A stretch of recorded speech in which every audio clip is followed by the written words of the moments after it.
खाक शौक व्यवस्था समिति जमीन आवंटन को लेकर मेला प्राधिकरण के सामने बैठे धरने पर। महाकुंभ 2025 के लिए भूमि आवंटन का काम जारी है। सभी अखाड़ों को जमीन आवंटित करने के बाद खालसा सहित दूसरे संस्थानों को भी जमीन आवंटित की गई। वहीं दूसरी तरफ बैरागी संतों का प्रयागराज मेला प्राधिकरण कार्यालय पर जमीन आवंटन को लेकर धरने पर बैठ गए। संतोष दास सतुआ बाबा समेत बड़ी संख्या में संत सुबह से ही सैकड़ों साधु और सन्यासियों के साथ दारागंज स्थित मेला प्राधिकरण कार्यालय के सामने धरने पर बैठ गए। धरने पर बैठे सतुआ बाबा ने आरोप लगाया कि मेला प्रशासन खाक चौक की भूमि को दूसरों को आवंटित कर रहा है, जबकि 1965 से पूर्व खाक चौक के संतों को जमीन आवंटन संगम के पास हो रहा था, लेकिन 2019 के कुंभ में मेला प्रशासन जमीन आवंटन में गड़बड़ी कर रहा है। उन्होंने बताया कि मेला प्रशासन के अफसरों ने खाक चौक के संतों को देश के कोने कोने से जमीन आवंटन के लिए बुला लिया, लेकिन जमीन आवंटन में गड़बड़ी की जा रही है। इससे संतों में आक्रोश है। वर्ष 2019 में भी कुंभ मेला लगा था, लेकिन जमीन आवंटन के दौरान सबसे ज्यादा गड़बड़ी और लापरवाही मेला प्रशासन के अफसर कर रहे हैं। दिखाते हैं इसको। क्या वजह है जो आपको यहाँ बैठना पड़ा?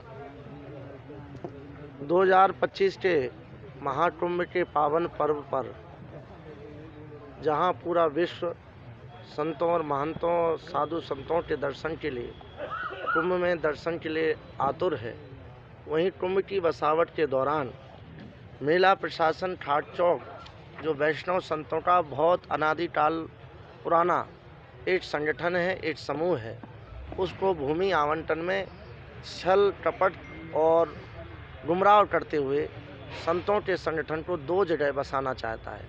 आप देखें 2019 में यह पत्र जारी किया गया था कि आपको केवल गंगा की कटान के कारण इस वर्ष ही आपको दो जगह बसाया जाएगा। आपकी ज़मीन आगामी कुंभों में अगर गंगा जी छोड़ेंगी तो जैसे बसता आ रहा था वैसे बसा जाएगा। इस वर्ष भी मैंने कहा कि जैसे 2019-20 में आपने कुंभ को बसाया था, उसी प्रकार इस वर्ष हम लोग को बसाइए, मुझे कोई आपत्ति नहीं है। और उसको ना करते हुए हमारी जो ज़मीन बची हुई है उस पर भी ये लोग नई संस्थाओं को बसा रहे हैं।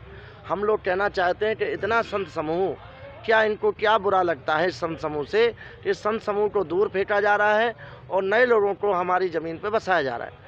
मैं यही आपके माध्यम से कहना चाह रहा हूं कि मेला अधिकारी कहते कुछ हैं करते कुछ हैं।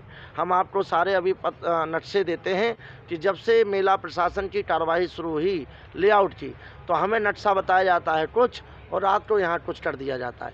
हम चिल्लाते रह गए हैं कि हमें नक्शा दें, कहाँ से क्या ले रहे हैं, कहाँ किसको बसा रहे हैं, जिससे बात का कोई विवाद ना हो। लेकिन इन लोगों का मनमाना, इन लोगों की जो एक हिटलरशाही चल रही है, उससे हम सारे संत दुखी हैं। और ये लोग चाहते हैं कि इतने बड़े प्रयास से जो हमारे देश के प्रधानमंत्री जी और उत्तर प्रदेश के मुख्यमंत्री जी दिव्य और भव्य कुंभ बना रहे हैं और वो मेहनत कर रहे हैं, उस मेहनत पर ये लोग काला टीका लगाने के लिए पूरा प्रयास हैं। आज इसी विषय के लिए शांतिपूर्व हम लोग धरना प्रदर्शन कर रहे हैं कि अगर हम कहीं से गलत हों तो मुझे कोई सुने या करे। इन लोगों के मनमाने रवैये से हम लोग बहुत दुखी हैं। हाँ जी, आप सीएम साहब के करीबी भी चाहते हैं? सीएम, उत्तर प्रदेश के सीएम और देश के पीएम पूरे भारत की एक एक जनमानस के करीबी हैं और करीब रहेंगे। लेकिन यहाँ एक विषय ये बनता है कि अधिकारी जब अति आत्मविश्वास और सोचें कि वही राजा बन गए हैं तो किसी के नहीं सुनते हैं। वही हमारे खाक चौक के साथ हो रहा है कि वो चाहते कि जैसे हम चाहेंगे वैसे बसाएंगे। अच्छा, किसको चाह रहे हैं आप लोग की ज़मीन देना? हमारी खाक चौक की ज़मीन जो परंपरागत है वो ज़मीन हमारे हैं, जो निकली वो हमारी, हम लोग अनादिकाल से बसते आ रहे। उस पर ये लोग नए लोगों, इनको ही नहीं पता नहीं है कि किसको बसाने वाले हैं, नए लोगों को क्यों ज़मीन दे रहे हैं। हम पुराने संतों की हमारी ज़मीन में हम लोग को बसाए ना। क्या करेंगे आप लोग आगे? अभी हम लोग कुछ नहीं, यहीं बैठेंगे, नहीं होगा तो चले जाएंगे सब लोग। हाईकोर्ट जाएंगे। एक बार देश का संविधान है कि अपने उच्चतम न्यायालय हम लोग की सुनेगी, हम अपने रिकॉर्ड देंगे। अगर वहाँ नहीं सुनेंगे तो हम लोग अपने आश्रम में रहेंगे। मतलब मेला विजय किरण आनंद के लिए पूरा मेला सौंप देंगे, क्योंकि वो ये उत्तर प्रदेश के सबसे बड़े IASओं में हैं और उनसे अच्छा मेला कोई बसा नहीं सकता है। तो क्या आप लोग मेला छोड़ देंगे? हम साधु संत अपना घर द्वार छोड़ दिए तो मेला छोड़ने में कोई बड़ी बात है क्या? मौजूदा सरकार